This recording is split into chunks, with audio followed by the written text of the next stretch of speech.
Hello everyone, welcome to only IAS. Last lecture में हमने biotechnology के इम्प्लीकेशंस के बारे में पढ़ लिया था। अब देखो इम्प्लीकेशंस और साथ में इसके पहले हमने कुछ पढ़े थे बेसिक्स। ये दोनों मिला के ना हमारे बनते हैं एकदम स्ट्रॉन्ग बेसिस, जिसके आधार पर हम लोग बायोटेक्नोलॉजी के सभी एप्लीकेशंस को पढ़ सकते हैं। तो अभी आज हम इस कंडीशन में हैं कि हम बायोटेक्नोलॉजी के अलग अलग एप्लीकेशंस को डिस्कस करें। एप्लीकेशंस को डिस्कस करने के लिए देखो, अगर पिछले 20 साल 25 साल अगर एक यूपीएससी के द्वारा जितने भी क्वेश्चंस पूछे गए बायोटेक्नोलॉजी में, एक ट्रेंड अगर हम पकड़ेंगे ना, तो उसमें maximum of the portions application से ही पूछे गए। लेकिन इन एप्लीकेशन में कुछ स्टेटमेंट्स उनके बेसिक से होते हैं, और जब तक बेसिक पता नहीं है तब तक ये एप्लीकेशन समझ में भी नहीं आएगा, या फिर हम उन क्वेश्चंस को सॉल्व भी नहीं कर सकते। तो आज हम उन एप्लीकेशंस की बात करेंगे, साथ ही साथ हम एक ट्रेंड सेट करेंगे कि हाँ बायोटेक्नोलॉजी में कैसे क्वेश्चंस आते हैं। खूब सारे क्वेश्चन डिस्कस करेंगे, खूब सारे एप्लीकेशंस डिस्कस करेंगे, जिसके बेसिस पर हमें पता चल जाए कि यूपीएससी कैसे क्वेश्चंस पूछता है, कैसे हम इन क्वेश्चंस को सॉल्व कर सकते हैं, क्या स्ट्रैटेजी हमारी होनी चाहिए। ये जो भी चीजें हैं इनको डिस्कस करेंगे। लेक्चर शुरुआत करें उससे पहले ना एक छोटा सा क्वेश्चन था किसी का डाउट में कि स्टेम सेल को फिर से पढ़ा दिया जाए। स्टेम सेल को मैं क्विकली एक बार आपको 2 मिनट 5 मिनट में समझाने की कोशिश करता हूं, क्योंकि स्टेम सेल जो है वो एक पोटेंशियल क्वेश्चन है जो कि इस बार या अगले साल यूपीएससी पूछ सकती है, डेफिनेटली पूछेगी। इस चीज के लिए स्टेम सेल के ऊपर बेसिक कॉन्सेप्ट होना बड़ा ही जरूरी है। तो लास्ट लेक्चर में स्टेम सेल को समझाने के लिए मैंने एक छोटा सा एनिमेशन वीडियो यूज किया था। आज मैं यूं ही समझाता हूं बिल्कुल देसी भाषा में। देखो स्टेम सेल क्या है। सेल मतलब क्या, एक नॉर्मल सेल जैसा होता है, तो स्टेम सेल समझ लो एक प्रकार का यूकैरियोटिक सेल है। जैसे कि नॉर्मल यूकैरियोटिक सेल्स होते हैं, तो इसमें सेल के अंदर साइटोप्लाज्म होगा, साइटोप्लाज्म के अंदर यहाँ पर न्यूक्लियस होगा, यहाँ पर साइटोप्लाज्म के अंदर गोल्गी बॉडीज, माइटोकॉन्ड्रिया, जैसे जो भी चीजें होती हैं सब होगा इस सेल के अंदर। लेकिन स्टेम सेल के अंदर एक बहुत ही बढ़िया कैपेबिलिटी होती है कि ये रीजनरेट कर सकता है। ठीक है, अपने आप के जैसे कुछ और भी चीजें प्रोड्यूस कर सकता है। तो वो इसीलिए स्टेम सेल बिल्कुल एक अलग कैटेगरी बना देता है स्टेम सेल। ठीक है, तो अब जरा एक बार फिर से समझो कि स्टेम सेल के अलग अलग टाइप्स क्या हैं, कहां से स्टेम सेल निकल कर आया है, इसके बारे में हम जरा पढ़ने की कोशिश करते हैं। देखो मोर और लेस स्टेम सेल के बारे में अगर आपको जानना है तो आपको इसके 3 टाइप्स के बारे में पता होना बड़ा ही जरूरी है। अब ये 3 टाइप्स हैं कौन कौन से। देखो सबसे पहला टाइप जो मैंने लास्ट वीडियो में बताया था वो था टोटीपोटेंट सेल। स्टेम सेल, कौन से स्टेम सेल टोटीपोटेंट हो सकते हैं, मतलब कि ऐसे सेल, टोटीपोटेंट सेल उनको बोलते हैं जो कि किसी भी चीज में रीजनरेट कर जाएं। मतलब कि यही टोटीपोटेंट सेल है जो कि हमें और आप जैसे इंसानों को बनाता है। इवन साइंटिस्ट ये भी बोलते हैं कि ये जो टोटीपोटेंट सेल है, अगर ह्यूमन का टोटीपोटेंट सेल मिल जाए तो इससे प्लांट भी बन सकता है। मतलब कि ये जो सेल होते हैं ना, सेल के अंदर न्यूक्लियस, न्यूक्लियस के अंदर क्रोमोसोम और क्रोमोसोम के अंदर हमारे डीएनए। ठीक है, अब इस डीएनए में बहुत सारी इंफॉर्मेशन है, और आप ये समझो कि ये जो मिलियंस बिलियंस ऑफ डीएनए हमारे अंदर फ्लो करते हैं, और जो अभी प्रॉपर जीनोम सीक्वेंसिंग हुई है, इसमें 20-25 हजार जीन्स की जो सीक्वेंसिंग लिखी गई है, इसमें इतने सारे इंफॉर्मेशन छिपे हुए हैं कि मतलब समझ लो कि अथाह इंफॉर्मेशन है, जिससे जो कि अभी इंसान उसको और डिग कर रहा है कि और इंफॉर्मेशन मिल जाए। कैसे हमारा ब्रेन बनता है, कैसे हमारे लंग्स बनते हैं, क्या कोडिंग है इनकी, हमारा स्किन सफेद है या फिर हमारा स्किन काला है, हमारे बाल काले हैं, आंखें नीली हैं, ये सब समझ लो इस डीएनए के अंदर में छिपी हुई इंफॉर्मेशन है। और हम सबके अंदर वो इंफॉर्मेशन होती है, मेरे अंदर भी है, आपके अंदर भी है, और जितने भी इंसान यहां पर हैं सबके अंदर है।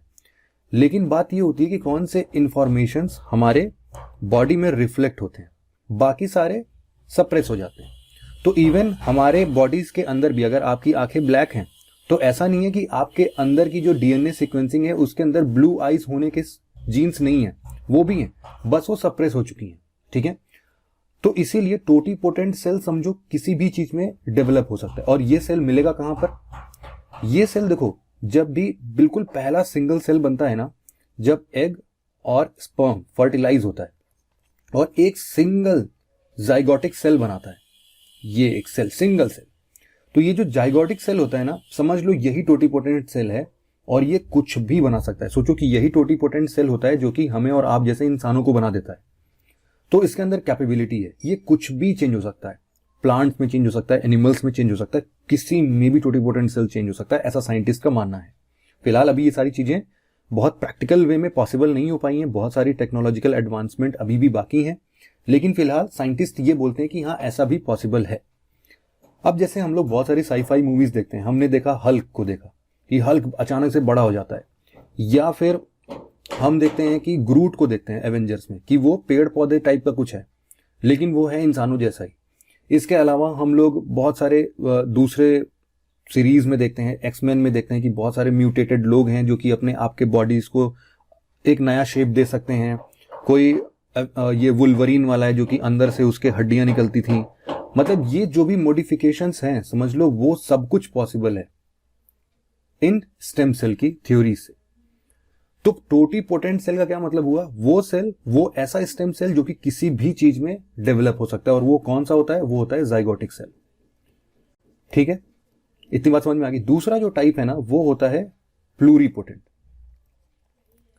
प्लूरीपोटेंट सेल कैसे बनता है? अब समझ लो, ये जो जाइगोटिक सेल है जो कि टोटीपोटेंट है, किसी भी चीज में कन्वर्ट हो सकता है, उसके बाद डिवीजन होता है। ये जो पहला जाइगोटिक सेल हुआ ना, अब इसके 2 पार्ट होंगे, फिर 4 पार्ट होंगे, फिर ऐसे 8 पार्ट होंगे, फिर और ऐसे डेवलप होंगे, और ये फाइनली एम्ब्रियो में डेवलप हो जाएगा। और एम्ब्रियो में जब डेवलप होगा तो ये जो फेज है, इसको हम लोग बोलते हैं ब्लास्टोसिस्ट। ब्लास्टोसिस्ट फेज के बाद एम्ब्रियो डेवलप हो जाता है। एम्ब्रियो में बहुत सारे सेल्स होते हैं, ठीक है। टोटीपोटेंट सेल और ये जो जाइगोटिक सेल था उसमें तो सिंगल सेल था, लेकिन एम्ब्रियो में काफी सेल्स होते हैं। तो ये जो एम्ब्रियोनिक सेल्स होते हैं ना, इनके अंदर इतनी कैपेसिटी तो नहीं है कि ये इकलौते एक सेल पूरी ह्यूमन बॉडी बना दे, लेकिन वो तो टोटीपोटेंट सेल के पास है। लेकिन एम्ब्रियोनिक सेल जो कि प्लूरीपोटेंट सेल है, इनके पास इतनी ताकत होती है कि ये हमारे अलग अलग ऑर्गन्स बना दे। इन्हीं ऑर्गन से मिलके हम बने हुए हैं, है ना। तो ये एम्ब्रियोनिक सेल्स जो होते हैं, जो कि प्लूरीपोटेंट सेल हैं, उनके पास पावर है कि वो किसी भी ऑर्गन्स में डेवलप हो जाए, जैसे कि हार्ट में डेवलप हो जाए, जैसे कि ब्रेन में डेवलप हो जाए, जैसे कि हमारे स्मॉल इंटेस्टाइन, लंग्स, किसी भी तरीके के ऑर्गन्स में डेवलप हो सकते हैं। ये होते हैं प्लूरीपोटेंट सेल। और इवन अगर हमने एक, जैसे एम्ब्रियोनिक सेल तो बहुत सारी होती हैं, उनमें से अगर हमने एक एम्ब्रियोनिक सेल निकाल लिया जो कि प्लूरीपोटेंट है, तो हो सकता है कि उसको हम लोग, उससे हम हार्ट बना लें, उससे हम ब्रेन के सेल्स बना लें, उससे हम लंग्स बना लें, लेकिन हम उससे इंसान नहीं बना सकते। इतनी बात समझ में आ गई। तीसरा टाइप्स का जो सेल होता है वो होता है मल्टीपोटेंट। मल्टीपोटेंट सेल जो होते हैं स्टेम सेल है, ये तीसरे टाइप का स्टेम सेल है मल्टीपोटेंट। अब ये हमें पता चल गया टोटीपोटेंट सेल और प्लूरीपोटेंट सेल कब हमें मिलेंगे? जब भी फर्टिलाइजेशन होगा। टोटीपोटेंट सेल तो यूजुअली देखो कोई नहीं लेता है, क्योंकि अभी इस पे बहुत सारी रिसर्चर्स बाकी हैं, और एथिकली भी टोटीपोटेंट सेल को किसी और चीज में यूज करना बहुत इनकरेक्ट है। इसीलिए इस पे बहुत ज्यादा रिसर्च अभी साइंटिस्ट बहुत लिमिटेड वे में कर रहे हैं। लेकिन प्लूरीपोटेंट सेल, चूंकि बहुत सारे एम्ब्रियोनिक सेल होते हैं, उनको हम और भी जगहों से डिराइव कर सकते हैं, तो उस पर रिसर्च बहुत सारा हो गया। अब ये जो मल्टीपोटेंट सेल है, ये कहां से निकलते हैं? समझ लो कि हम और आप पैदा हो गए। पैदा होने के बाद मान लो कि बहुत सारे ऐसे सेल्स हैं, सेल्स से ही तो बन के हमारी बॉडी बनी है। तो समझो कि हमारी एक स्किन से एक सेल निकाल दिया गया। ये स्किन वाला सेल है ना, वो मल्टीपोटेंट सेल होगा। ये हमारे बॉडी से निकाला गया सेल है, इसीलिए हम इसको सोमैटिक सेल भी बोलते हैं। सोमैटिक सेल क्या है? सोमैटिक मतलब होता है बॉडी, तो ये बॉडीली सेल है जो कि मल्टीपोटेंट है। मल्टीपोटेंट सेल के अंदर क्या कैपेसिटी होती है कि ये किसमें रीजनरेट कर सकते हैं? ये रीजनरेट कर सकते हैं अपने जैसे ही कुछ चीजों में। जैसे कि स्किन का सेल है, तो ये स्किन के किसी और सेल में या फिर खुद के जैसा सेल को रीजनरेट कर सकता है, बस।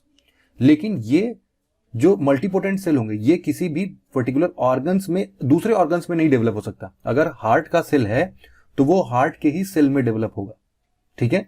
तो इस तरीके से और फर्दर रिस्ट्रिक्शंस हुए। लेकिन अब साइंटिस्ट ने एक नया तरीका इजाद किया है, जिसके अंदर जैसे ये मल्टीपोटेंट सेल है ना, इनको वापस से, जैसे हम लोग टाइम में पीछे जाके इनको एम्ब्रियोनिक स्टेज में डेवलप कर लें, ऐसा कुछ तरीका इजाद कर लिया है। ऐसे सेल्स को, ऐसे मल्टीपोटेंट सेल जिनको हम लोग वापस से प्लूरीपोटेंट सेल में कन्वर्ट करने का तरीका अपना चुके हैं, मतलब ऐसा साइंस हम लोगों ने खोज लिया है, इसको हम लोग बोलते हैं induced pluripotent cell. Induced pluripotent cell भी एक प्रकार का स्टेम सेल है, जो कि हमारे आपके सिंपल बॉडी के स्किन सेल से निकाल लिया। उसमें कुछ ऐसा बायोटेक्नोलॉजी का फंडा लगाया जो कि हमारे और आपके समझ से बहुत परे है। उसको उन्होंने प्लूरीपोटेंट सेल जैसा बना लिया, जिसके थ्रू हम चाहे तो हम अपनी स्किन सेल से चाहे तो इंड्यूस्ड प्लूरीपोटेंट सेल में कन्वर्ट करें, और फिर उसके बाद हम चाहे हार्ट डेवलप कर लें, चाहे ब्रेन डेवलप कर लें। देखो ये सब सुनने में बड़ा एडवांस लगता है, लेकिन अभी इसमें ना बहुत सारी चीजें, टेक्नोलॉजी एडवांसमेंट चल रही हैं। अभी ऐसा नहीं है कि हम हार्ट बना सकते हैं, नहीं नहीं ऐसा नहीं है। अभी हार्ट बनने में समझ लो आगे के आने वाले 5, 10 साल, 20 साल लगेंगे, लेकिन जो टेक्नोलॉजी है उससे बिल्कुल फिक्स हो चुकी है बातें कि हाँ ये वाला जो टेक्नोलॉजी है उससे हम ऐसा कर सकते हैं। तो रिसर्च उसके लिए स्टार्ट हो चुकी है। इतनी बातें समझ में आ गई क्या स्टेम सेल की? स्टेम सेल वही सेल है जो कि अपने आप में रीजनरेट कर सकता है, और वो 3 अलग अलग स्टेजेस में हमने देख लिया। इतनी ही बातें स्टेम सेल की आपको अपने पास रखनी है। आशा करता हूं चीजें समझ में आ गई होंगी। अभी फर्दर हम डिस्कस करते हैं ना स्टेम सेल रिसर्च पर। इसीलिए Indian council of medical research ने एक ड्राफ्ट गाइडलाइंस बनाई है। इसमें हो क्या रहा है कि देखो आईसीएमआर जो है वो डिपार्टमेंट ऑफ बायोटेक्नोलॉजी के साथ मिलके एक ड्राफ्ट पेश कर रहा है। अब ये रिसेंटली ऐसा बना है, रिसेंटली मतलब कितना रिसेंटली, 2017 में ऐसा हुआ था। उसने क्या किया है कि स्टेम सेल ट्रीटमेंट पे, कि भाई क्या हो रहा है ना कि बहुत सारे लोग मिस कॉन्सेप्ट डेवलप कर रहे हैं लोगों के अंदर। जैसे जो बड़े बड़े हॉस्पिटल्स हैं, आप वहां पर अगर अपने ऐसे लोग के साथ जाते हैं जो कि प्रेग्नेंट है और बेबी डिलीवर होने वाला है, तो वो लोग क्या बोलेंगे कि हम क्या करते हैं, आपकी बॉडी से स्टेम सेल को रख लेते हैं अपने पास, ताकि इन फ्यूचर आपके बच्चे में कोई भी डिफेक्ट हो तो हम इस स्टेम सेल को यूज करके उसको वापस से रीजनरेट कर देंगे। वो लोग ऐसा फॉल्स प्रॉमिस करते हैं, लेकिन चूंकि अभी एज सच ऐसा कोई भी रिसर्च सामने नहीं आया है जिसके बेसिस पर हम लोग इसको 100% गारंटीड फॉर्म में दे सकें। इसीलिए प्रॉब्लम ये हो रही है ना कि लोगों से लाखों रुपए वसूल लिए जा रहे हैं, लेकिन अभी टेक्नोलॉजी डेवलप है नहीं, उनको मिसगाइड किया जा रहा है। इसीलिए ये ड्राफ्ट गाइडलाइन बनाई गई स्टेम सेल रिसर्च के ऊपर, कि आईसीएमआर ने इस बारे में बताया कि भाई देखो, जो बैंकिंग करने की सुविधा, जैसे कि हम लोग ब्लड बैंक देखते हैं ना, वहां पर ब्लड स्टोर करते हैं, ऐसे ही जेनेटिक बैंकिंग स्टार्ट हो चुकी है। इसके अंदर स्टेम सेल्स को बैंक करने की बात करते हैं वो लोग, कि जो भी मान लो कि बच्चा पैदा हुआ तो अम्बिलिकल कॉर्ड को काट के उन्होंने बोला कि इसका जो सेल है ना हम वो रख लेते हैं। इससे क्या होगा कि हम इन फ्यूचर कभी भी कोई भी डिफेक्ट आता है तो उसको हम लोग ट्रीट करने में बहुत अच्छा होगा। अगर मान लो कि इन फ्यूचर आपके बच्चे का हाथ कट गया तो हम लोग इस सेल्स की मदद से आपके बच्चे का हाथ वापस से रीग्रो कर देंगे और उसको फिट कर देंगे। मतलब ऐसी ऐसी बातें करते हैं लोग। ये सारी चीजें पॉसिबल हैं, मैं डिनाई नहीं कर रहा हूं, और आपको भी ये बात पता होनी चाहिए कि ऐसी पॉसिबिलिटीज हैं, बट स्टिल ऐसा कोई भी एकदम पुख्ता सबूत, कोई भी साइंटिफिक एविडेंस नहीं है जिसके बेसिस पर लोग अभी से इसकी बैंकिंग करना स्टार्ट कर दें। तो ये जो कॉमर्शियल एक्टिविटी इस तरीके से चल रही है उसको बचाने के लिए ये ड्राफ्ट गाइडलाइन बनाई गई थी। इसमें ऐसा परमिशन मिला है कि देखो हम लोग कहीं से भी, जैसे आप डेंटिस्ट के पास गए तो उन्होंने बोला कि भाई हम आपका टूथ एक्सट्रैक्ट रख ले रहे हैं, डेंटल पल्प रख ले रहे हैं। डिलीवरी के पास गए, आप उनसे बोला कि आपके प्लासेंटा का सेल रख ले रहे हैं, मेंस्ट्रुअल ब्लड का सैंपल रख ले रहे हैं। तो ये सब जो है ना, ये सब करने के लिए इस ड्राफ्ट गाइडलाइन में बिल्कुल सख्त मना कर दिया गया है। इस टाइम पर बोला गया है कि आप केवल और केवल अम्बिलिकल कॉर्ड ब्लड को अगर चाहें तो आप बैंकिंग कर सकते हैं उनकी, बाकी चीजों के लिए पॉसिबल नहीं है। और ये किस लिए, किस पर्पज से यूज होगा, ये केवल और केवल स्टेम सेल ट्रीटमेंट की ऐसी 30 कैटेगरीज बना दी जिसमें से मोस्टली कैंसर को ट्रीट करने की बात की गई है कि उसके लिए ही हो सकता है। बस अभी फिलहाल केवल इतनी ही बात की गई है। इतनी बात समझ में आ गई? मतलब कि देखो जो स्टेम सेल का यूज है वो रीजेनरेटिव मेडिसिन के लिए प्रॉमिस तो करता है, लेकिन अभी चूंकि ऐसा मेडिकल इनोवेशंस कुछ ऐसा देखने को नहीं मिला है, तो इसीलिए हम उसको एथिकल, लीगल और सोशल इश्यूज के चलते हम उसको ऐसे बैंक अभी से नहीं करेंगे। जब रिसर्च हो जाएगा तब उसके बाद नई ड्राफ्ट लाइन निकल जाएगी। अब क्या होगा, हमें पता है कि स्टेम सेल्स के थेरेपेटिक यूज हैं, मतलब कि हम उसको बहुत चीजों का इलाज करने के लिए यूज कर सकते हैं। इसीलिए ये सारी बातें हुई और ये गाइडलाइन सबके लिए एप्लीकेबल है। वो इंडिविजुअल रिसर्चर, मतलब जितने भी स्टेक होल्डर्स हैं, कोई हॉस्पिटल है, कोई क्लिनिक है, कोई ऐसी रेगुलेटरी कमिटी है, कोई स्पॉन्सर कर रहा है इस चीज को, या फिर जो भी लोग इससे एसोसिएटेड हैं, उन सबके ऊपर ये रेस्ट्रिक्शंस लगा दिए गए। इतनी बात समझ में आ गई? एक क्वेश्चन देखते हैं। With reference to the latest development in stem cell research, 2002 का क्वेश्चन है, सोचना इस बात। Consider the following statement. अब आप इसको समझो। The only source of human stem cells are the embryos at blastocyst stage. तो मैं जितनी भी बात कर रहा था आपसे वो हवाबाजी में नहीं कर रहा था, ऑलरेडी यूपीएससी उन पे क्वेश्चंस बना चुकी है।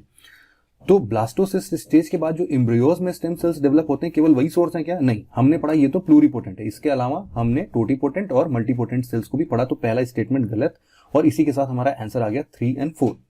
लेकिन फिर भी हम पढ़ लेते हैं क्योंकि बाकी की चीजों से भी क्वेश्चन बन जाता है कभी भी। Stem cells can be derived without causing destruction to blastocyst. देखो ब्लास्टोसिस्ट जो होता है ना उसके अंदर बहुत सारे सेल्स होते हैं, हमने पढ़ा। इसमें से अगर एक सेल हम निकालते हैं तो उसके लिए हम कोई एक डिवाइस यूज करेंगे, पिन, बहुत ही पतला पिन यूज करेंगे जिससे हम इसको खींच के बाहर लेके आए।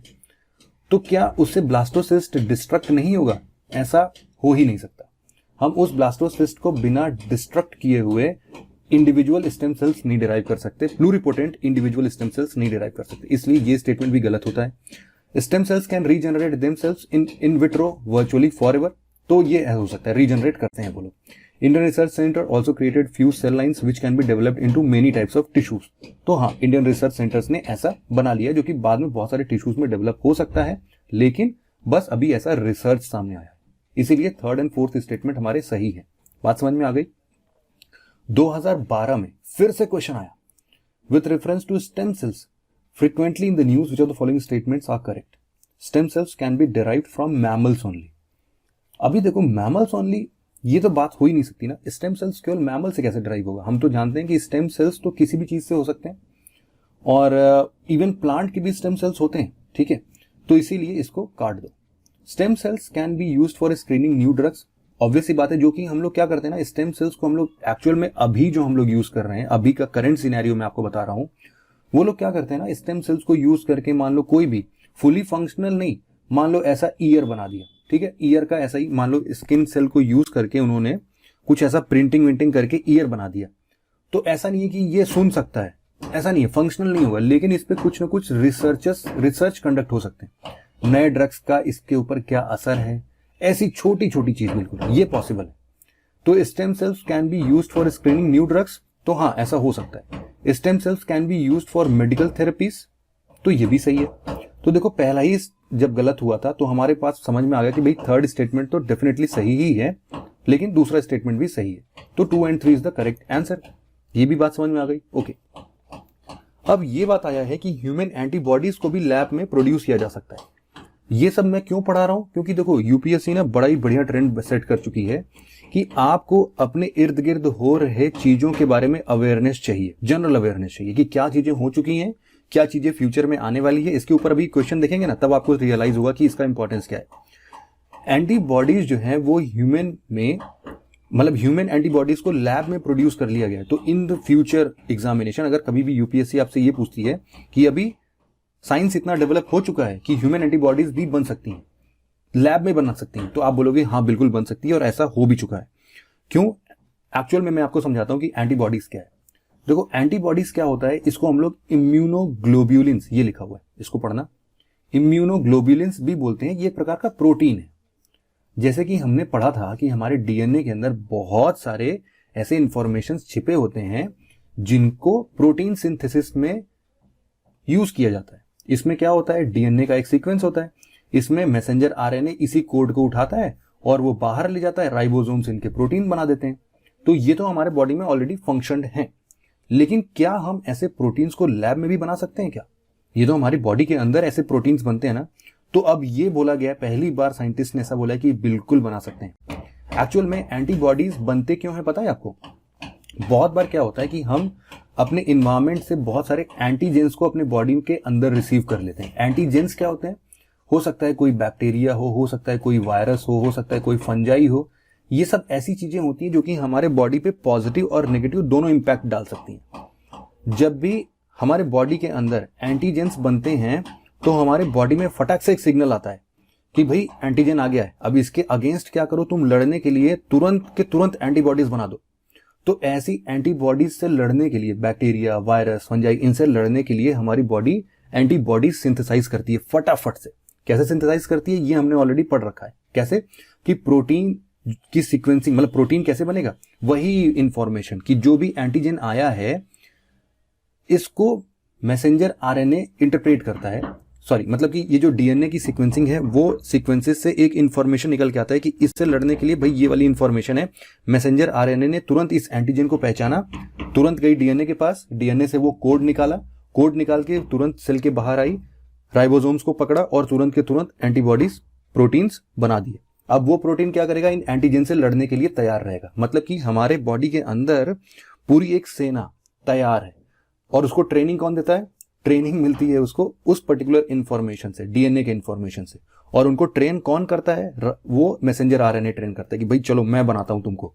तुरंत के तुरंत ले गया और जैसे कि सेना में ये मिलिट्री मैन और ये सब लोग बनते हैं ना, जिससे इनकी ट्रेनिंग चलती है, तो समझो वो राइबोसोम करता है, तुरंत के तुरंत सेना तैयार करने के लिए प्रोटीन एंटीबॉडीज ऐसे बना देगा। तो ये पूरी चीज चलती है हमारे यहाँ। बहुत सारे एलर्जेंस होते हैं। एलर्जेंस क्या होते हैं ना, वो हमारे बॉडी में कुछ एलर्जिक रिएक्शन दे देते हैं। बहुत बार ऐसा नहीं होता कि हमने कुछ चीजें खाई और हमारे पूरे शरीर पर दाने दाने निकल गए, तो वो एक प्रकार की एलर्जी है।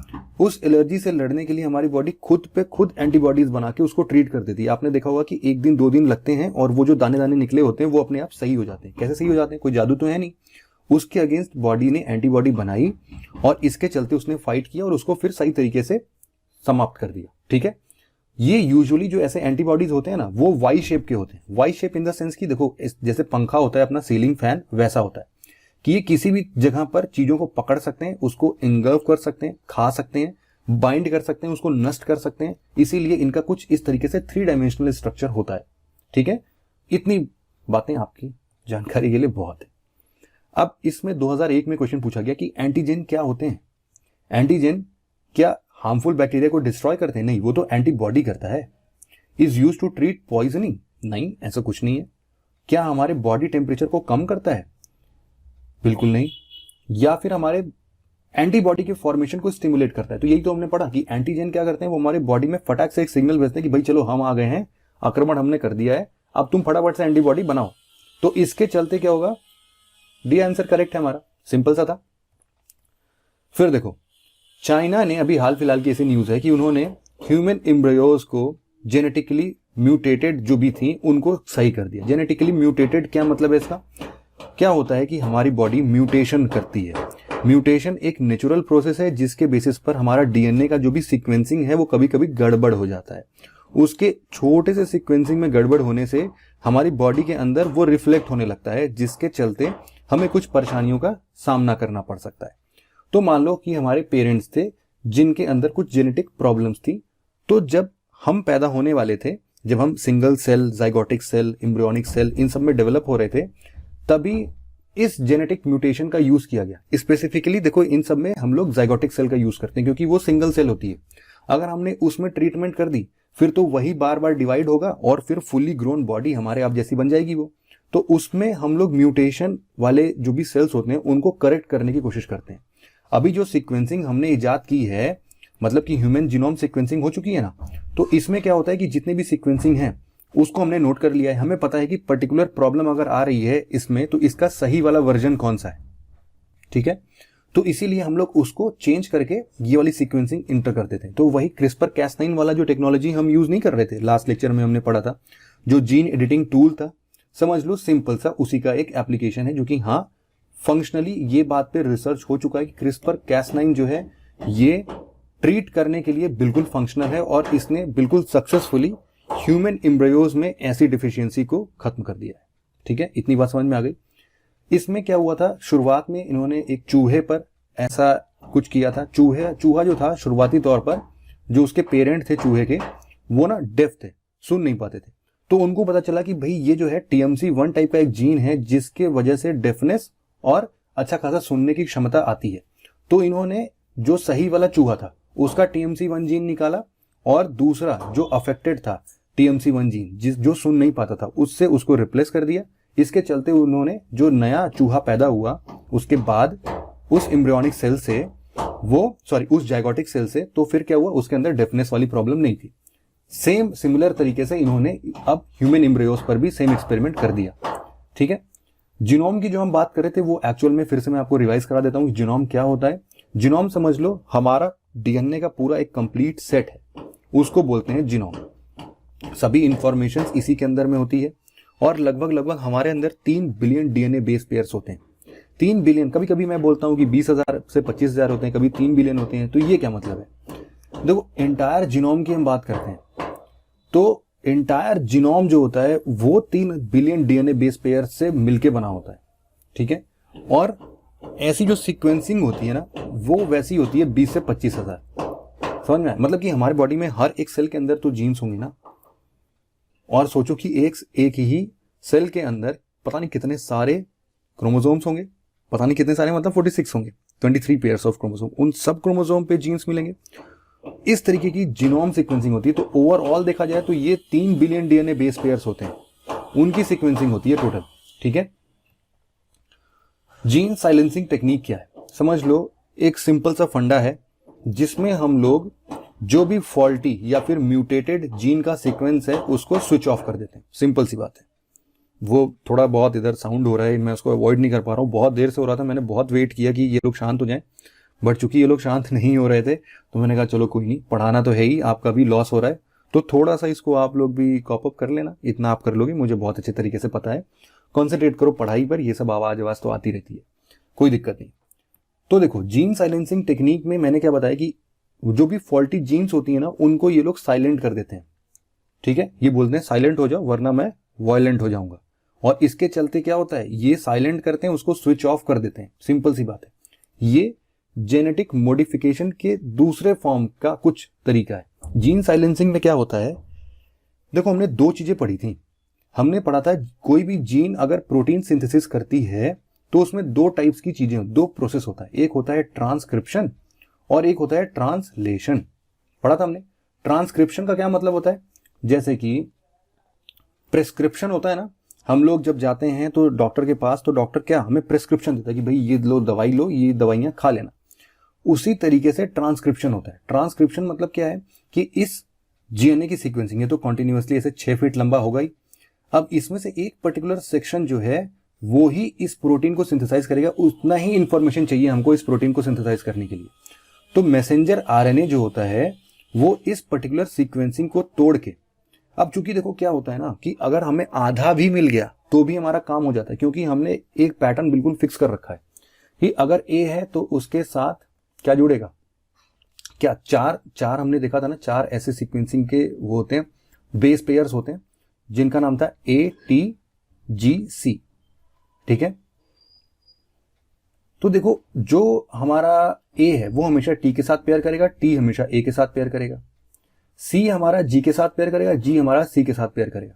तो अगर हमने एक सिंगल भी सीक्वेंस ले लिया तो T है तो हमें पता है कि इसके बगल में A होगा, अगर हमें पता है A है तो इसके बगल में T होगा, अगर G है इसके बगल में C होगा, C है तो इसके बगल में G होगा। तो एक सिंगल स्ट्रैंड भी इसका इंफॉर्मेशन पूरी दे देगा हम लोग को, जैसे QR कोड होता है ना, समझ लो उसी तरीके से है कुछ ये भी। तो आधी इंफॉर्मेशन भी मैसेंजर आरएनए अगर उठा लेता है तो बाकी आधी इंफॉर्मेशन तो बाद में प्रोटीन सिंथेसाइज करने के लिए इसको कौन से बेस पेयर की जरूरत होगी वो हम लोग बता देंगे ऊपर चल के बाद में। तो क्या होता है, पहला ट्रांसक्रिप्शन का प्रोसेस जिसमें मैसेंजर आरएनए इस कोड को कॉपी करता है, ठीक है। अब इसको कॉपी करने के बाद ट्रांसलेशन प्रोसेस होता है जिसके अंदर राइबोसोम्स होते हैं, वो प्रोटीन सिंथेसाइज करते हैं। ये 2 स्टेप्स होते हैं।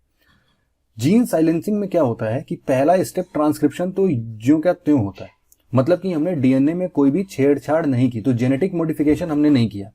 हमने क्या किया, ट्रांसलेशन प्रोसेस में चेंज किया। इसका मतलब क्या है कि जो सेंसर इस मैसेंजर आरएनए को लेके जा रहा था प्रोटीन सिंथेसाइज करने के लिए, हमने उसको ट्रांसलेशन करने से रोक दिया, ठीक है। तो याद रखना, जीन साइलेंसिंग टेक्निक में जेनेटिक मॉडिफिकेशन नहीं होता है, ये बात बिल्कुल ध्यान से समझना। क्योंकि हम लोग क्या करते हैं, जीन साइलेंसिंग का मतलब हम लोग समझ सकते हैं कि भाई जेनेटिक मॉडिफिकेशन में क्या करते होंगे, हम लोग कुछ चीजें स्विच ऑफ कर देते होंगे, लेकिन ऐसा नहीं है।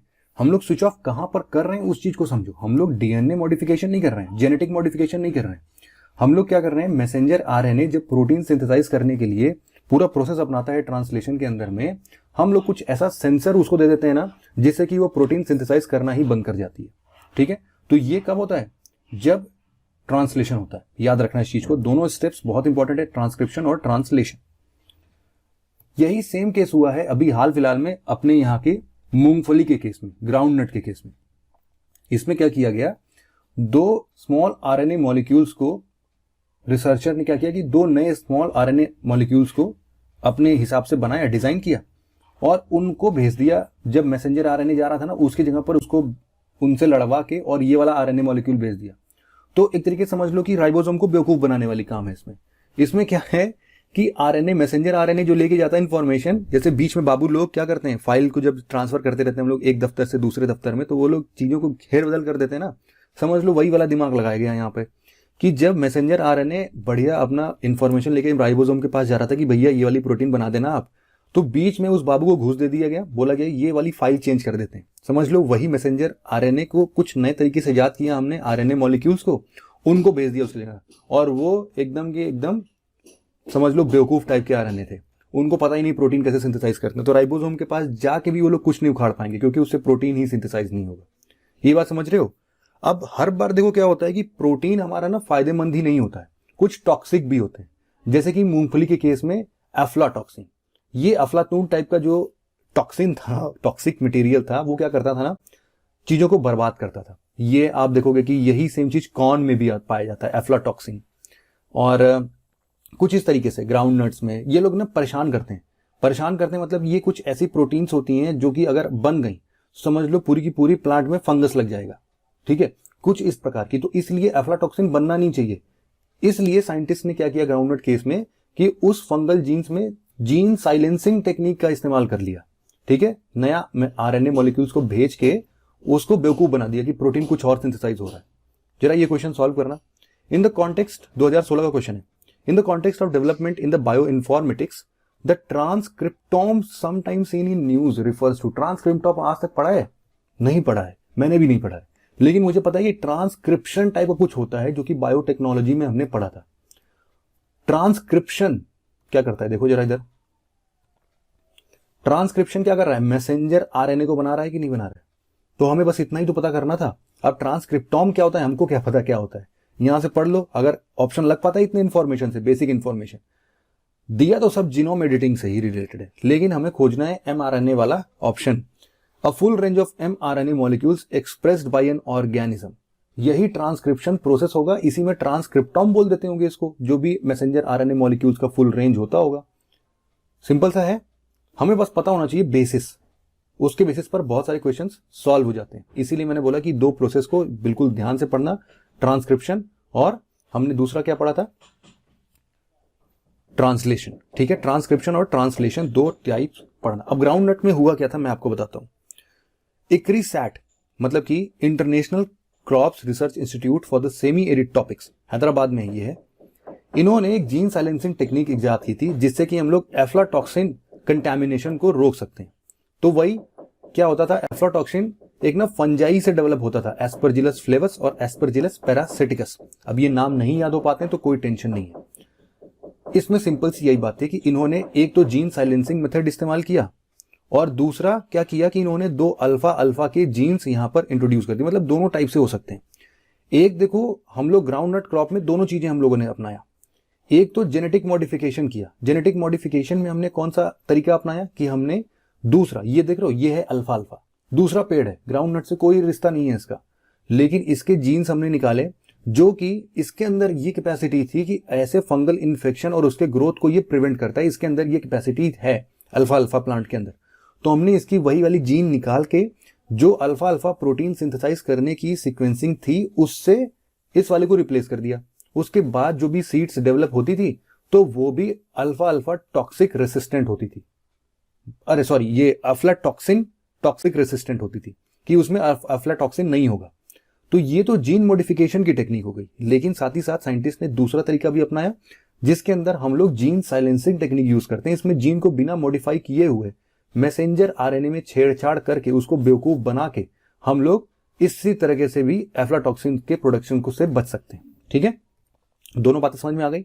जरा हम देखते हैं कि जेनेटिक मॉडिफिकेशन क्रॉप्स क्या होते हैं यूएसए और इंडिया में, इसके लिए क्या रेगुलेशंस हैं, इसके क्या थेरापेटिक सॉल्यूशंस हैं। देखो जेनेटिकली मॉडिफाइड क्रॉप्स जिनको हम लोग जीएम क्रॉप्स बोलते हैं, उसका कॉन्सेप्ट क्या है, सिंपल सा, हम लोग इसमें ना जेनेटिक मॉडिफिकेशन करते हैं। जीन साइलेंसिंग टेक्निक जैसा नहीं है ये, इसमें हम लोग जीन के साथ छेड़छाड़ करते हैं, उसको हम लोग बोलते हैं जेनेटिकली मॉडिफाइड क्रॉप्स। अब इसमें क्या होता है कि हमारे पास एक ऐसा पौधा मिला, मान लो टमाटर का। यूजुअली टमाटर हरे रंग के कच्चे होते हैं हमने इसके अंदर कुछ ऐसा छेड़छाड़ किया कि पैदा होते ही ये लाल रंग के दिखने लगेंगे, ठीक है। या फिर हमें पता है कि टमाटर जो होते हैं वो बहुत जल्दी खराब हो जाते हैं, तो हमने कुछ ऐसे पेड़ पौधे जैसे कि मूली, जैसे कि गाजर, ये सब क्या होते हैं अपने हिसाब से थोड़े कड़े होते हैं ना, हार्ड होते हैं, ये उतनी जल्दी गलते नहीं है। तो हमने उनके अंदर से हो सकता है कुछ ऐसी जीन निकाल ली हो और टमाटर के डीएनए में उस जीन का मैनिपुलेशन कर दिया हो, जिसके चलते अब जो भी टमाटर पैदा होंगे वो थोड़े कड़े टमाटर पैदा होंगे। आप भी आजकल आप मार्केट में निकलो तो आपको ऐसे ही टमाटर देखने को मिलते हैं कि नहीं। अगर पता नहीं आपको ये बात पता है कि नहीं, अगर आप किसी गांव से बिलोंग करते हो और आपने बिल्कुल, अब तो वैसे बात तो ये है कि आजकल के टाइम पर जो भी सीड्स मिलते हैं टमाटर के बाजार में, ऑलरेडी बहुत ज़्यादा उसमें जेनेटिक मॉडिफिकेशंस हो चुके हैं। तो जो बिल्कुल आज से 20-25 साल 30 साल पहले वाला टमाटर जो हमारे यहाँ पैदा होता था, देसी टमाटर, वो देख पाना बड़ा ही मुश्किल है। लेकिन फिर भी आप देख सकते हो कि जो बाजार में एक देसी टमाटर मिलता है और एक बड़ा ही सुंदर सा टमाटर देखने को मिलता है। जो देसी टमाटर होता है ना वो जल्दी खराब होता है, उसका टेस्ट अच्छा होता है ना। लेकिन जो दूसरा मॉडिफाइड टमाटर होता है उसका टेस्ट लगभग ठीक ठाक सा होता है, लेकिन वो देर तक चलता है। वो क्यों होता है पता है? क्योंकि वो जेनेटिकली मॉडिफाइड क्रॉप है, जेनेटिकली मॉडिफाइड टमाटर है। उसके अंदर हमने क्या किया है कि हम लोग क्या करते हैं, इस पूरे टेक्निक को मैं आपको समझाता हूं। मान लो कि हमने एक डिश में इस पुराने वाले टमाटर का जीन लिया, पूरा डीएनए ले लिया। इसमें क्या करते हैं हम लोग, दूसरे जीन को सीक्वेंस में डालते हैं और इसको हम लोग प्लांट को ग्रो करते हैं। पहले एक ही प्लांट को ग्रो किया, फिर जो ये नया प्लांट बनता है ना उसके सीड्स निकाल लेते हैं। अब ये सीड से जो भी प्लांट डेवलप होगा फर्दर, वो जेनेटिकली मॉडिफाइड क्रॉप्स होगा। ठीक है, समझ में आ गई?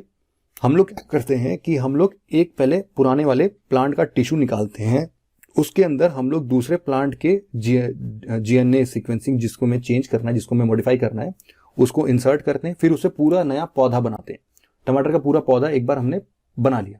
अब उस टमाटर के बीज को हम लोग निकाल लेंगे। अब वो जो टमाटर का बीज है ना, बिया जो भी बीज जो भी आप लोग बोलते होगे, जो भी सीड है उसका, वो जेनेटिकली मॉडिफाइड सीड है। अब उस सीड से जितने भी नए टमाटर के पेड़ निकलेंगे ना, वो लोग जेनेटिकली मॉडिफाइड क्रॉप्स बनेंगे। समझ में आ गया? सिंपल सा था बिल्कुल। ठीक है, अब इसमें क्या होगा कि इसमें कुछ भी चेंज हो सकता है। कि हम लोग बोल सकते हैं कि भाई जल्दी से पक जाओ, या फिर प्लांट छोटे रहते होंगे तो उसको लंबा कर दिया, फल छोटे होते होंगे उसको बड़ा कर दिया, उसका रंग चेंज कर दिया, उसको देर तक मतलब सही रहने के लिए बोल दिया, उसको बोला कि भाई तुम ड्रॉट रेसिस्टेंट हो जाओ, उसको हमने बोला कि अगर सलाइन वाटर भी मिलता है तब भी तुम बड़े हो जाओ। इस तरीके से फ्लड रेसिस्टेंट, ड्रॉट रेसिस्टेंट सब बनने की कोशिश करते हैं जेनेटिकली मॉडिफाइड क्रॉप से। ठीक है, तो जो आजकल के टाइम पर देर से पकते हैं ना हमारे टमाटर, वो होते हैं फ्लावर सार टोमेटो। इवन हम लोग इसके अंदर न्यूट्रिफिकेशन को भी इनहेंस करते हैं, मतलब जितने भी न्यूट्रिशंस इसके अंदर होते हैं ना, समझ लो उसको भी इनहेंस कर सकते हैं हम लोग। जैसे कि गोल्डन राइस, गोल्डन राइस में क्या है कि specifically vitamin A enriched rice है, वो उसके अंदर इस तरीके से मॉडिफिकेशन कर दिए गए हैं। तो यही है जो जेनेटिकली मॉडिफाइड क्रॉप्स का कॉन्सेप्ट। बहुत सारे कंट्रीज हैं जो कि आज के टाइम पर जेनेटिकली मॉडिफाइड क्रॉप्स को वर्ल्ड वाइड में बना भी रहे हैं और उसको इधर उधर एक्सपोर्ट इंपोर्ट भी कर रहे हैं। अब इसीलिए इससे रिलेटेड कुछ रेगुलेशन बॉडी का होना बहुत जरूरी है कि नहीं? उससे पहले हम लोग एक क्वेश्चन सॉल्व करते हैं। बात करते हैं यूपीएससी 2015 की इस क्वेश्चन की, आरएनए इंटरफेरेंस टेक्नोलॉजी के ऊपर बेस्ड है। ये एकमात्र ऐसा क्वेश्चन मुझे मिला जो कि 20-25 सालों में ऐसा क्वेश्चन है जो कि हो सकता था कि अपने कॉमन सेंस को लगा के थोड़ी मुश्किलों का सामना करना पड़ता, तब ही ये क्वेश्चन सॉल्व होता। ये एकदम फिक्स बात बता रहा हूं। बाकी चीजें जितने भी मैंने 20-25 साल में देखे, वो जितना भी हमने पढ़ा है उससे इजीली सॉल्व हो जाते थे। लेकिन ये एकमात्र ऐसा क्वेश्चन ऐसा मिला है जो कि मुझे लगता है कि इसके लिए आपको थोड़ी सी और इन्फॉर्मेशन की जरूरत पड़ती, क्योंकि इसमें केवल आरएनए इंटरफेरेंस की बात नहीं है, इसमें इसके एप्लीकेशन की बात है। और हमें यह भी पता होना चाहिए कि एक्चुअल में आरएनए इंटरफेरेंस की टेक्नोलॉजी से हम क्या क्या कर सकते हैं। अब आरएनए इंटरफेरेंस है क्या? सबसे पहले तो आपको एक तरीका जो कि हमेशा से पता होना चाहिए कि आपको वर्ड्स ब्रेक करने आना चाहिए, भले ही आपको ना पता हो। आरएनए इंटरफेरेंस टेक्नोलॉजी, इसमें क्या करना है, मतलब आरएनए में इंटरफेयर करने की बात हो रही है। मतलब कि वही वाली बात हो गई कि नहीं, जीन साइलेंसिंग वाली बात हो गई कि जिसमें हम लोग मैसेंजर आरएनए को इंटरफेयर करके उसको बेवकूफ बना रहे थे। कुछ वैसे ही टेक्नोलॉजी की बात कर रहा है। इसीलिए क्या पहला स्टेटमेंट सही होगा कि it is used in developing gene silencing therapies? बहुत ज्यादा पॉसिबिलिटीज है कि ये आंसर सही हो, और ये 3 ऑप्शंस में चूंकि है भी, तो हमें पता है कि हाँ मोर और लेस सही हो सकता है, लेकिन इस बेसिस पर तो नहीं, लेकिन हाँ हमें अपने नॉलेज के बेसिस पर पता होना चाहिए कि हाँ ये ऑप्शन सही है। दूसरा, it can be used in developing therapies for the treatment of cancer. अब हमें पता होना चाहिए कि कैंसर एक्चुअल में होता क्या है और कैंसर के कितने थोड़े बहुत टाइप्स पता होना चाहिए और उसमें क्या आरएनए कुछ यूज कर सकता है क्या। देखो कुछ ना कुछ है कि अगर हम लोगों ने आरएनए को कुछ इंटरफेयर किया तो वो कुछ ऐसे तरीके से प्रोटीन बना सकता है या फिर जो भी कैंसर को प्रोड्यूस करने वाले कुछ चीजें होंगी उनको स्टॉप कर देगा, ऐसा कुछ हो सकता है। हमने ऐसा अंदाजा लगाया कि हाँ भाई कुछ तो ऐसा पॉसिबिलिटी है, हमने टिक मारा लेकिन डाउट है हमारे पास। तीसरे ऑप्शन पर आए कि it can be use to develop hormone replacement therapies, HRTs। इसको सॉल्व करने के लिए मैं इस क्वेश्चन को डिफिकल्ट इसलिए कर रहा हूं क्योंकि आपको HRT के बारे में पता होना चाहिए, तभी आप इस क्वेश्चन को सॉल्व कर पाओगे। क्योंकि आपको लगेगा कि भाई हार्मोन रिप्लेसमेंट थेरेपी है, वो तो कुछ भी हो सकता है ऐसा हो, लेकिन देखो HRT जो होता है उसके बारे में मैं आपको बता देता हूं, क्योंकि हो सकता है क्वेश्चन HRT पर बन जाए, है ना। HRT क्या होता है, मान लो हार्मोन रिप्लेसमेंट थेरेपीज, इस थेरेपीज में क्या होता है, जो ऐसी महिलाएं हैं जो कि मेनोपॉज के टाइम पर है, मतलब कि एज्ड महिलाएं हैं, जब उनका मेंस्ट्रुअल साइकिल जो है वो बंद होने के कगार पर है, उसको हम लोग बोलते हैं मेनोपॉज। ठीक, इस टाइम पर क्या होता है ना, उनको बहुत सारे प्रॉब्लम्स होते हैं, बहुत सारे प्रॉब्लम्स, मतलब कि अचानक से बॉडी में जो ये ओस्ट्रोजन और प्रोजेस्टेरॉन इन सब का जो सिक्रीशन अभी तक हम लोग के बॉडी में होता था वो अचानक से बंद हो गया, है ना, या फिर कुछ अलग तरीके से बिहेव करने लगा। तो इसके चलते क्या होता है, उनको पूरे बॉडी में बहुत सारे चेंजेस देखने को मिलते हैं और उससे वो लोग काफी दिक्कत करते हैं। उसमें क्या होता है कि हमारे पास उन बॉडीज में, या फिर जैसे कि ये मेनोपॉज है, इवन जब मेन में भी ऐसे कुछ प्रॉब्लम्स आती हैं, या फिर जब एक एज के बाद जब ऐसा कुछ भी होता है, चेंजेस आते हैं बॉडी में, तो हार्मोन रिप्लेसमेंट थेरेपीज का यूज होता है। इसके अंदर क्या होता है कि हम एक प्रॉपर बैलेंस मेंटेन करते हैं ओएस्ट्रोजन का और प्रोजेस्टेरॉन का अपने बॉडी के अंदर। इसके अंदर हो सकता है कि हमें कुछ मेडिसिन लेनी पड़े, टैबलेट्स खानी पड़े, हो सकता है कि कुछ और भी थेरेपीज में कुछ एक्सरसाइज वो लोग बताते हैं, मतलब बहुत सारी चीजें हैं।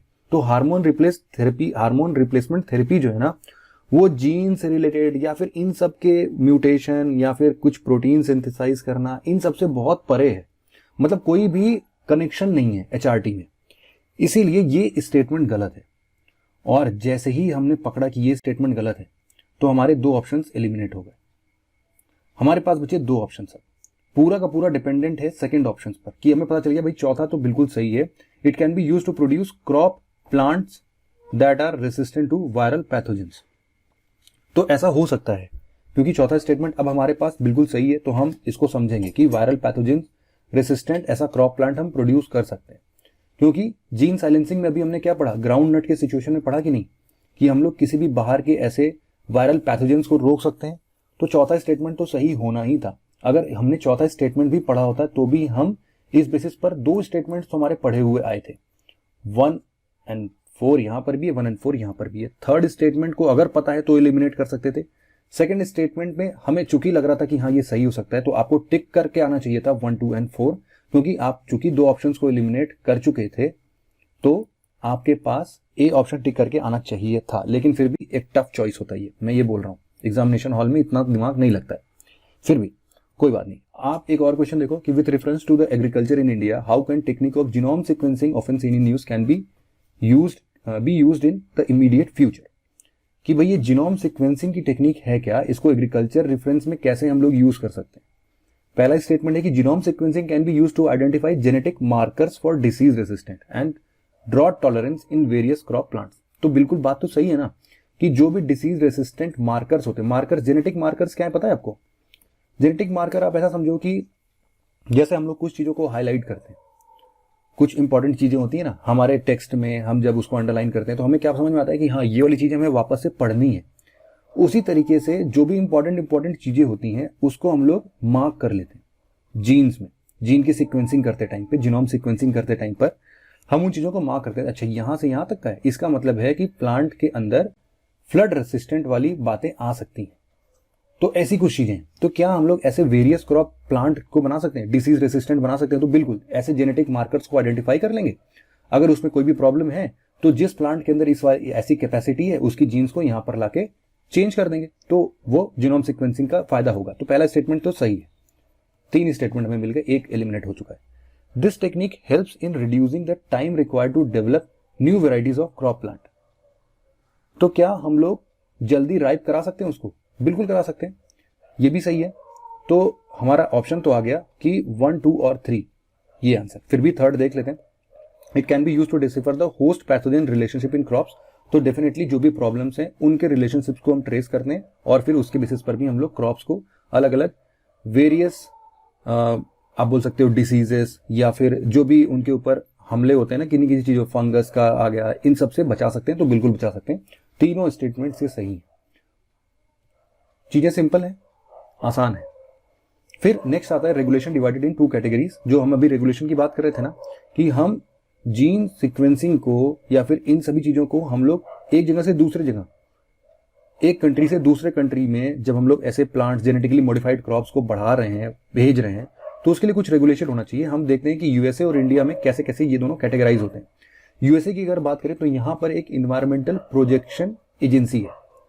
अब सोचो कि मैं ये पढ़ा क्यों रहा हूं, क्योंकि हमेशा याद रखना कि जब भी जेनेटिकली मॉडिफाइड क्रॉप्स की बात होगी तो वो डिपार्टमेंट ऑफ बायोटेक्नोलॉजी के अंदर में नहीं आएगा। हमारे कंट्री में भी वो मिनिस्ट्री ऑफ इन्वायरमेंट के अंदर ही आता है। इस बात को हमेशा ध्यान रखना। क्यों ध्यान रखना वो मैं भी आपको समझाता हूं और आपको पूरा प्रूफ भी दिखाता हूं। इन्वायरमेंटल प्रोजेक्शन एजेंसी यहां पर था और इसके द्वारा ही चीजें रेगुलेट की जाती हैं।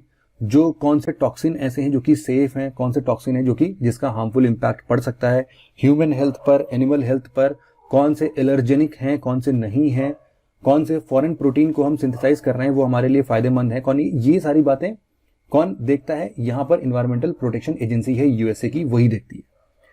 आप देखो कि दिन पर दिन यूएसए के अंदर में जो जेनेटिकली मॉडिफाइड क्रॉप्स हैं उनका जो प्रोडक्ट्स हैं वो हमेशा से बढ़ते हुए आ रहे हैं।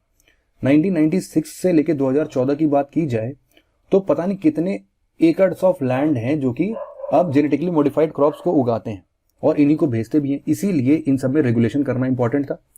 इसीलिए यहाँ पर एफडीए का बनता है। एफडीए जो है वो वहां का क्या करता है कि 1992 में एक पॉलिसी बनाता है जिसके अंदर वो लोग क्या करते हैं कि जितने भी सेफ प्रोडक्ट्स होते हैं उनको बोलते हैं जनरली रिकॉग्नाइज्ड एज सेफ, उनको दर्जा मिल जाता है। तो कुछ ऐसे federal food drug and cosmetic act के अंदर में FFDCA के अंदर में वो लोग जनरली रिकॉग्नाइज्ड एज सेफ का दर्जा पा लेते हैं। तो इसीलिए इस तरीके से ये लोग इन चीजों को प्रोक्योर करते हैं। मतलब जो भी हमारे आप जैसे लोग होंगे यूएसए में वो देखते हैं कि हाँ ये जनरली रिकॉग्नाइज्ड है, सेफ का दर्जा इसको मिला है कि नहीं। अगर मिला है तो हाँ उसको खा सकते हैं आराम से। इस तरीके से कोई दूसरा ट्रांसजीन है अगर हमारे यहाँ या फिर प्लांट्स की बॉडीज में हम लगाते हैं तो उसके लिए कौन अथॉरिटी, कौन रिस्पॉन्सिबल है? एफडीए के पास ये पूरी की पूरी अथॉरिटी है। बस इतनी बातें आपको यहाँ पर समझने के लिए करनी थी। इंडिया में यही एक बॉडी है genetic engineering appraisal committee, GEAC। नाम सुना होगा आपने क्योंकि बहुत बार न्यूज में रहता ही है ये। इसके तरफ से पूरा रेगुलेशन होता है। और ये GEAC बना कैसे है? ये बना है इन्वायरमेंटल प्रोटेक्शन एक्ट 1986 के अंदर में। Ministry of environment and forest के अंदर ये काम करता है GEAC। कभी भी कंफ्यूज मत होना। जितने भी जेनेटिकली मॉडिफाइड क्रॉप्स के लिए बातें कौन देखता है, कौन रेगुलेट करता है, कौन अप्रूवल देता है, सब काम करता है GEAC, genetic engineering appraisal committee. तो क्या हुआ 1986 में ये एक्ट के अंदर में ये तो बन गया, लेकिन 1989 में एक रिवाइज्ड वर्जन है, कुछ रूल्स रेगुलेशंस बनाए गए। उसका बहुत बड़ा नाम है rules for manufacture, use, import, export and storage of hazardous micro organism या फिर जेनेटिकली इंजीनियर्ड ऑर्गेनिजम्स और सेल्स, 1989 का है। तो GEAC ने ये अथॉरिटी रखी है अपने पास कि अगर कोई भी मान लो ट्रायल से रिलेटेड या फिर किसी को कुछ एक्सपेरिमेंट्स कंडक्ट करने हैं तो उसकी परमिशन कौन देगा? GEAC देगा। इसके अलावा कोई भी मान लो कॉमर्शियल क्रॉप्स की रिलीजिंग चाहिए, उसको कहीं बाहर एक्सपोर्ट करना है, तो उन सब की परमिशन कौन देगा? वो भी GEAC देगा। लेकिन क्या एकमात्र यही एक बॉडी है जो कि पूरे इस जेनेटिकली मॉडिफाइड क्रॉप्स की देखरेख करता है? तो ऐसा नहीं है। देखो इसके अलावा और भी बहुत सारी चीजें हैं, बहुत सारी बॉडीज हैं जो कि इसको ध्यान में रखते हैं। लेकिन फिलहाल आप ये देखो कि यूपीएससी ने किस तरीके से GEAC के ऊपर बहुत सारे क्वेश्चंस किए हैं। तो GEAC कमिटी, अप्रूवल कमिटी जो है, whose permission is required for cultivation of any genetically modified crop such as BT cotton.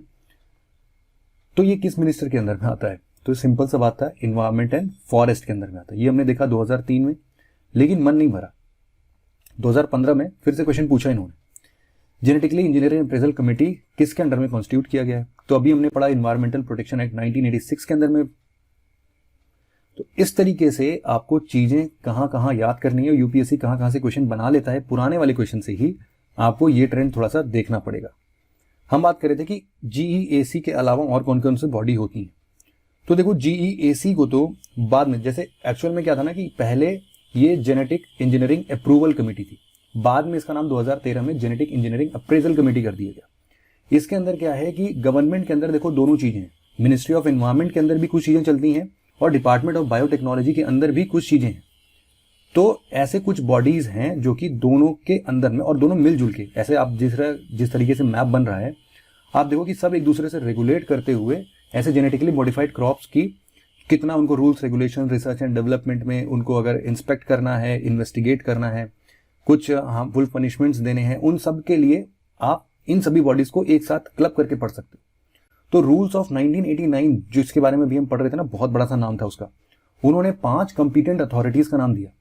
इसके चलते जो इंस्टीट्यूशनल बायोसेफ्टी कमिटीज हैं और review committee on genetic manipulation है, ये जो 2 बॉडीज हैं ये डिपार्टमेंट ऑफ बायोटेक्नोलॉजी के अंदर में काम करती हैं। लेकिन जो नीचे की 3 बॉडीज हैं, जैसे कि genetic engineering approval committee GEAC, state biotechnology coordination committee और डिस्ट्रिक्ट लेवल कमेटी, ये जो अलग सेंटर, स्टेट और डिस्ट्रिक्ट लेवल की जो ये कमिटीज हैं, ये कौन बताता है? ये तीनों की तीनों कमिटीज जो हैं ये मिनिस्ट्री ऑफ एनवायरमेंट के अंदर में आती है। ठीक है, ये बात याद रहेगी। पोस्ट इन सब के बाद जब रेगुलेशंस वगैरह सब हो गए तो लोकसभा में एक बिल पास हुआ था जो कि 15th लोकसभा के डिसोल्यूशन के साथ लैप्स हो गया था। लेकिन उसमें क्या बात की गई थी कि हमें एक biotechnology regulatory authority of India की जरूरत है, BRAI की जरूरत है, जो कि इन फर्दर जो ऐसे 4-5 बॉडीज हैं, फिर अलग अलग 2 मिनिस्ट्रीज हैं, इन सबको एक ही साथ अपने अंडर में रख ले। तो बायोटेक्नोलॉजी रेगुलेटरी अथॉरिटी बिल ये 2013 में आया था और जो कि पास नहीं हो पाया था। लेकिन इसका मेन मकसद ये था कि जितने भी रिसर्च या फिर हम कहीं एक जगह से दूसरी जगह इसको ट्रांसपोर्ट कर रहे हैं, कोई भी नए जेनेटिकली मॉडिफाइड क्रॉप्स को रिलीज कर रहे हैं, उनको मैन्युफैक्चर कर रहे हैं, उनके अंदर कौन कौन से कंटैमिनेशन होने की संभावनाएं हैं, इन सबको रेगुलेट करने के लिए एक बड़ी बॉडी बन जाए biotechnology regulatory authority of India. ठीक है, ये बात आपको पता होनी चाहिए बस। अब ये देखो, genetically engineered form of brinjal known as BT brinjal has been developed. The objective of this is, अब BT ब्रिंजल है तो ये किस लिए बनाया गया है? चलो इसका अगर आपको ये पता नहीं होगा तो मैं आपको बताऊं कि 2 चीजें हैं जो कि यूपीएससी ने बिल्कुल गदर मचा दिया इसके लिए और खूब सारे क्वेश्चन पूछे हैं। एक है BT brinjal, genetically modified BT brinjal, और दूसरा है BT कॉटन। ठीक, तो हालांकि BT ब्रिंजल को किस लिए बनाया गया था? ताकि ये पेस्ट रेसिस्टेंट हो सके। ठीक है, to make it pest resistant. BT brinjal की अगर बात करें है क्या, तो क्या होता है कि सॉइल में ना एक बैक्टीरियम है, उसको बोलते हैं बैसिलस thuringiensis, यही है BT, बैसिलस thuringiensis। तो जिसके आगे भी ये लग जाएगा, समझ लो, वो उसके आगे BT शब्द लग जाएगा। तो BT कॉटन में भी इसी सॉइल बैक्टीरियम के किसी एक पर्टिकुलर जीन का यूज किया गया होगा, और यहां BT ब्रिंजल में cry1AC जीन का यूज किया गया है। इस जीन से हुआ क्या है कि ब्रिंजल को पेस्ट रेसिस्टेंट बनाया गया। अब क्या होता था कि बहुत बार ब्रिंजाल का जो ये फ्रूट है, बैंगन का ये जो फ्रूट होता है, उसके शूट में कभी कभी उसके फ्रूट में कुछ प्रॉब्लम आ जाती थी। अब ये प्रॉब्लम यहां पर लिखे हुए हैं जो कि पढ़ना जरूरी नहीं है। अब इसमें क्या हुआ कि जब हमने इस जीन को, सॉइल बैक्टीरियम का ये जो जीन था, उसमें जब इंट्रोड्यूस कराया तो जो ये प्रॉब्लम्स हो रहे थे ना उसके शूट में, उसके फ्रूट में, ये सब खत्म हो गए। इसीलिए BT ब्रिंजाल को, मतलब ये जो मेन इसका फंडा ये था कि पेस्ट रेसिस्टेंट बनाना, ताकि जो अभी क्या होता था कि ऐसे ब्रिंजल्स जो भी पैदा होते थे उनके 20% क्रॉप्स तो यूं ही डैमेज हो जाती थी। क्यों? क्योंकि उनको कुछ ना कुछ ये जो लेपिडोप्टेरॉन इंसेक्ट है, इसके चलते, ये जो पेस्ट है ना, इसके चलते बड़ा खतरा होता था। ये उसके शूट में पंगा कर देता था, उसके फ्रूट में पंगा कर देता था, इसलिए दिक्कत होती थी। तो ये है BT ब्रिंजल। यूपीएससी ने एक और क्वेश्चन पूछा 2012 में, बात पची नहीं थी उस टाइम पर, इसीलिए उसने फिर से पूछा कि what are the reasons for the people's resistance of the introduction of BT brinjal in India. ये एक ऐसा क्वेश्चन है जो कि साइंस का नहीं है तो BT ब्रिंजल का ही, लेकिन ये इन्वायरमेंटल कंसर्न्स के ऊपर है। इसमें बोला गया है क्या पॉसिबिलिटीज थी BT ब्रिंजल, ऐसा क्यों लोग इसको विरोध कर रहे थे। उस टाइम बड़ा विरोध हो रहा था BT ब्रिंजल का, लोग कैंडल मार्च निकाल रहे थे कि भाई BT ब्रिंजल को खत्म कर दो। उनसे पूछा गया कि कैंडल मार्च क्यों निकाल रहे हो, क्या दिक्कत है BT ब्रिंजल में? उनको पता नहीं क्या दिक्कत है, लेकिन कैंडल मार्च निकाले जा रहे थे उस टाइम पर कि भाई BT ब्रिंजल को बंद करो, नहीं खाएंगे, इससे ये बीमारी फैल रही है, वो बीमारी फैल रही है, पता नहीं क्या क्या अफवाहें फैल गई थी। फिलहाल इसमें कुछ दो चीजें ऐसी हैं जो कि साइंटिफिक बैकग्राउंड से लिया गया है, इसलिए मैंने इस क्वेश्चन को यहाँ पर इंट्रोड्यूस किया है और उसी से क्वेश्चन सॉल्व भी हो जाएगा। BT brinjal has been created by inserting a gene from the soil fungus into its genome. नहीं, फंगस नहीं भाई, ये बैक्टीरियम है, इसीलिए ये स्टेटमेंट गलत। दो स्टेटमेंट कट गया, इसमें पता चल गया तीसरा स्टेटमेंट डेफिनेटली सही ही सही है। अब दूसरे पर आते हैं, दूसरा और चौथे पे कोई एक सही है। The seeds of BT brinjal are terminated seeds and therefore the farmers have to buy the seeds before every season from the seed companies। इनका ये कहना, उस टाइम पर ये भी अफवाहें फैल रही थी कि बीटी ब्रिंजल में दिक्कत ये है भाई कि एक बार तुमने अगर इसके बीज खरीद लिए तो इसके अंदर ना टर्मिनेटर सीड्स लगा दिए गए हैं। इसके अंदर क्या होगा कि अब इस बैंगन में जो भी बिया होगा उसके अंदर कैपेबिलिटी ही नहीं, वो ना इम्पोर्टेंट हो जाएगा, वो दूसरा नया पौधा बना ही नहीं सकता उसका बीज। उसके लिए क्या करना पड़ेगा, हर बार हमें बीटी ब्रिंजल ही खरीदना पड़ेगा। तो ऐसी कुछ अफवाहें थी लेकिन जो कि गलत थी, ये सही नहीं थी, ये स्टेटमेंट गलत था। There is an apprehension that the consumption of BT brinjal may have adverse impact on health. Apprehension का मतलब होता है कि भाई एक ऐसा डर बना हुआ था कि कुछ ऐसे कंजम्पशन से बीटी ब्रिंजल से कुछ हेल्थ इश्यूज हो सकते हैं। तो हाँ, ऐसा था, इसीलिए लोग विरोध भी कर रहे थे। तो ये स्टेटमेंट सही है, तो ये स्टेटमेंट हमें पता है कि वैसे भी सही। चौथा देख लेते हैं। There is some concern that the introduction of BT brinjal may have adverse effect on biodiversity. अब आप देखो, जिसमें इतना प्यार से यूपीएससी कोई स्टेटमेंट देती है ना कि there are some concern, there may have adverse effect, तो जिसमें इतना प्यार से वो आपको बहलाती फुसलाती है, वो समझो वो स्टेटमेंट सही होता है। क्योंकि जो एकदम स्ट्रिक्ट स्टेटमेंट होते हैं उनके गलत होने के चांसेस बहुत ज्यादा होते हैं। अगर इसमें आप कंफ्यूज भी थे तब भी आपको 3-4 मार्क ही आना चाहिए था और वही स्टेटमेंट सही भी होता। ठीक है, इवन अगर आपको ये इशू नहीं भी पता है तो इस तरीके से आप क्वेश्चंस को अटेम्प्ट किया करो, थोड़ा दिमाग लगा के हो जाएगा। बीटी कॉटन ऐसे ही आता है, मार्केट में बड़ा फेमस है। ये एकमात्र ऐसा कॉटन क्रॉप है जिसको कंट्री में कल्टीवेशन के लिए अलाउ कर दिया गया था।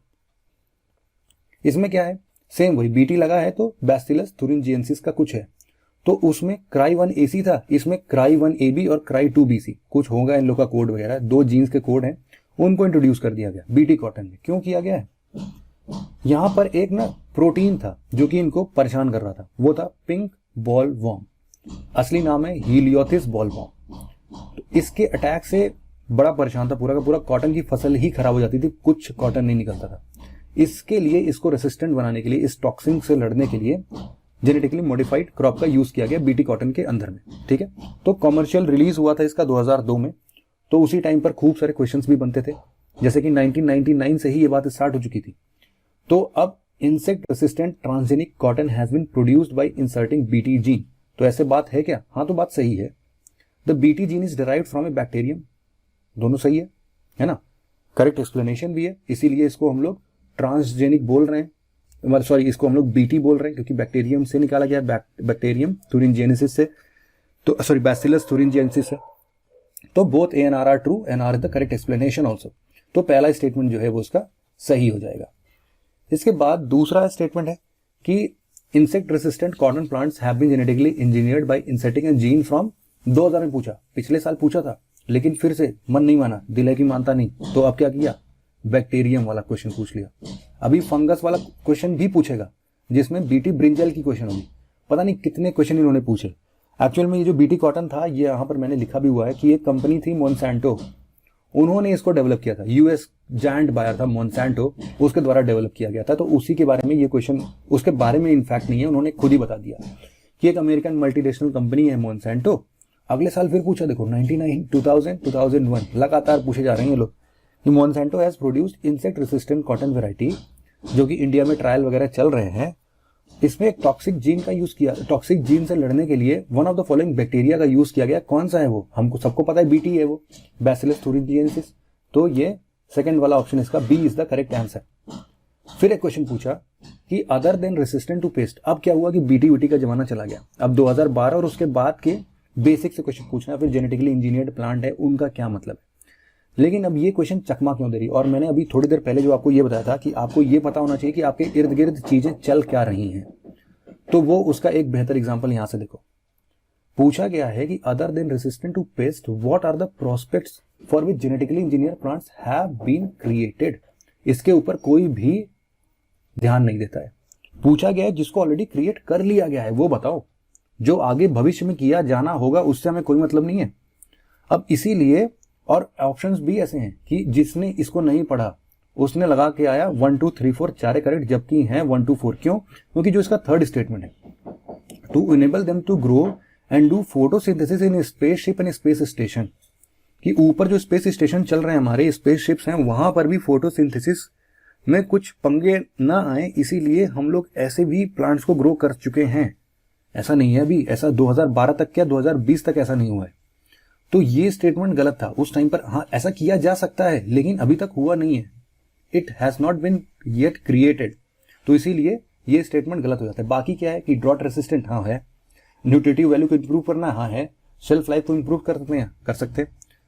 क्या ऑप्शन सही होगा? 1 2 and 4 is the correct answer. ठीक है, इसीलिए क्वेश्चन को पढ़ना बड़ा ही जरूरी है और पता भी होना जरूरी है कि अभी तक एक्चुअल में क्या हुआ है। तो इसीलिए कभी पूछे कि हाँ एंटीबॉडी लैब में बनाई गई है, तो बोलना हाँ बनाई गई है। समझ में आ गया? थेरेपेटिक क्लोनिंग, इस यहाँ पे मैं पॉज करता हूँ, यहाँ से मैं एक नया वीडियो बना दूंगा लेक्चर, क्योंकि फिर काफी लंबा हो जाएगा। ठीक है, तो मैं यहीं पर इसको कट करता हूँ। मिलते हैं नेक्स्ट लेक्चर में। इसके अलावा और भी बहुत सारी इंटरेस्टिंग फैक्ट्स के साथ बायोटेक्नोलॉजी को समझने की कोशिश करेंगे, उसके एप्लीकेशंस को। आशा करता हूँ कि चीजें सही चल रही हैं। अपना रिव्यू जरूर दे देना कि टॉपिक्स कैसे हैं, समझ में आ रहा है कि नहीं आ रहा है, और क्या इसमें इंक्लूड कर सकते हैं। तो ऐसे छोटे मोटे सजेशन से थोड़ी मोटिवेशन भी मिलती है और मजा भी आता है फिर पढ़ाने में, है ना। चलो फिर आज के लेक्चर को यहीं पर एंड करते हैं। Thank you very much for listening it very patiently. Have a nice day.